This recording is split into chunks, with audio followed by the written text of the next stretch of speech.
Hello, this is Darrell Castle with today's Castle Report. Today is Friday, the 5th day of March in the year of our Lord 2021. Today I will be talking about whether the President of the United States is physically and mentally capable of doing the job he holds. That job includes the retaliatory launch of nuclear missiles when an enemy launch is detected, a concept known as launch on warning. First, though, the Castle family is enjoying sudden spring-like weather. It's returned following our week-long bout with a freezing Arctic winter. Spring temperatures are here. The ducks and geese are returning from their migration to escape the frozen lakes. The family daughter has no geese to watch in Los Angeles, but she is doing well in the almost, at least for now, perfect weather of Southern California. Since the use of nuclear weapons brought an end to World War II and a beginning to the nuclear age, the authority to launch nuclear missiles has resided in the President of the United States. A military officer follows the President everywhere he goes, day and night, with a briefcase that contains the launch codes and the launch sequence for the nation's nuclear arsenal. The reasoning is that a launch anywhere in the world can be detected instantly, and the President would have literally seconds to launch our own missiles before our own strike capability was destroyed by an incoming enemy attack. American missiles must be out of their launch silos before the enemy missiles hit them. As I said in my opening paragraph, that concept is known as launch on warning. We are now capable of retaliation, even if every launch silo were destroyed, because we have nuclear missile submarines prowling 1,000 feet below the ocean depths, each with 24 nuclear intercontinental ballistic missiles, each of those missiles with up to 10 warheads capable of hitting 10 different targets anywhere in the world. If that all sounds like madness, folks, that's because it is. It is madness, but it's also reality. And for the entire nuclear age, that madness has been in the hands and in the mind of the President. What happens if the President loses his mind or has no mind to begin with? That is a nightmare scenario that Hollywood movies often portray, but it's also, unfortunately, a realistic possibility. If not the President, then who? What person can be trusted? What group of people can be consulted within the seconds that are available before disaster happens? The President doesn't have to be unhinged or mad. He just has to be mentally incapable of thought or rationality to generate a nightmare scenario. President Biden is president in part because the COVID virus allowed his handlers and his party to keep him locked away so the American people could not see that he could not complete a coherent sentence or keep a thought in his head long enough to make a full sentence. When does he exhibit this failure today? Constantly, all the time, every single time he speaks without exception. The man simply cannot complete a sentence in a coherent, understandable fashion. Most of the time, when he speaks, one is left wondering what he said and if he knows where he is. I'm not trying to be unduly harsh toward President Biden or say something that might damage him. Politically, I disagree with him totally and completely, but he's still the president. And if there is a hostile launch, I would like to know that he can respond.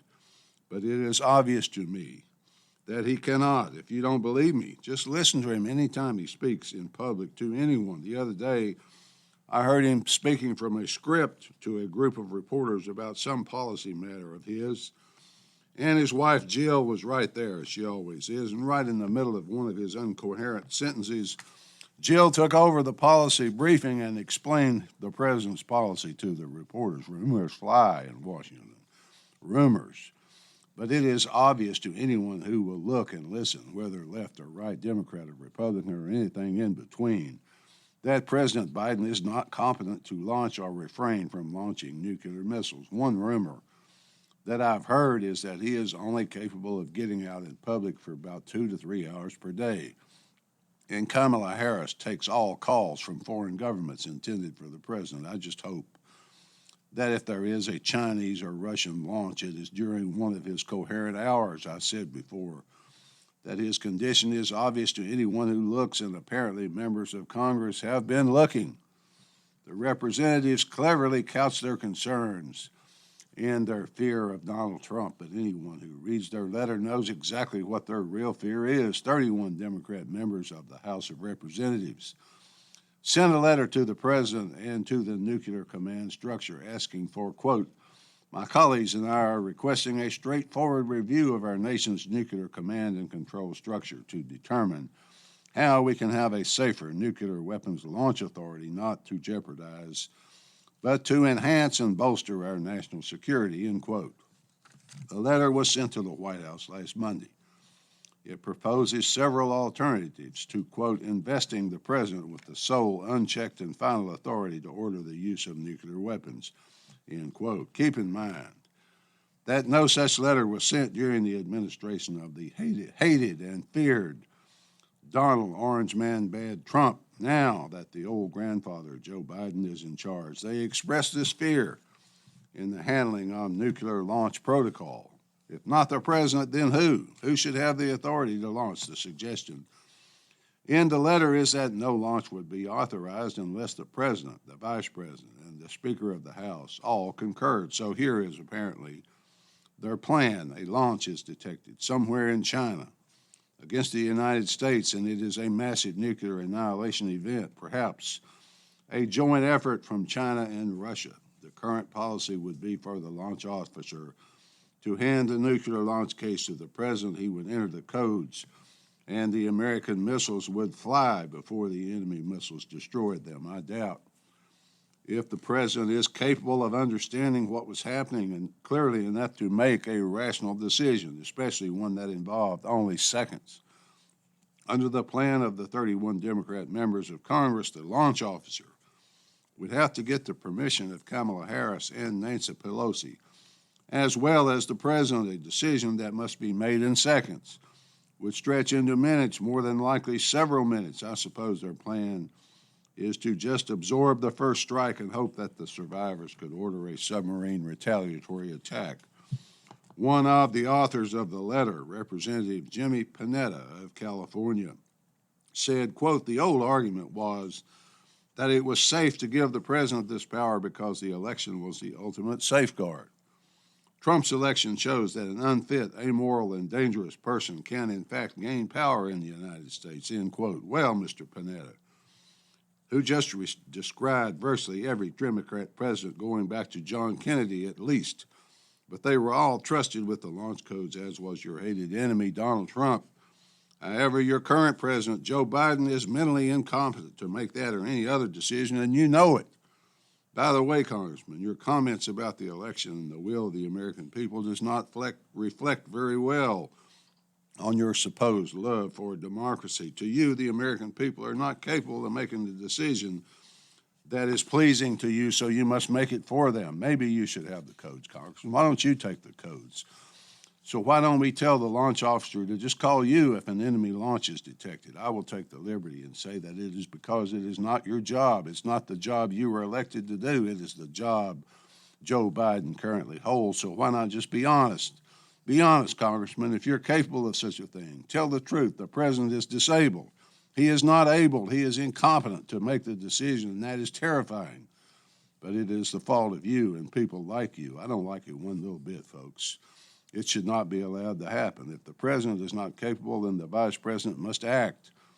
Should such a terrible event become a reality, there will be no time to call Nancy Pelosi and have a committee meeting. The lawmakers of the President's own party are asking him to voluntarily surrender his nuclear authority. That's the sad thing, is that he probably can't even understand what the letter says, but maybe Jill can explain it to him. The President could address the letter and the problem it presents in his State of the Union message. But unfortunately, that is very unlikely to happen because there will most likely be no State of the Union message. Why? Why no glorious speech to a joint session of Congress? A speech would be very problematic right now because the President cannot speak coherently. Would whoever makes decisions for this administration want to put him on display to the whole world? The Biden administration can't be bothered to tell Congress and the American people what the State of the Union is. It must be really embarrassing for them to make up one lying excuse after another.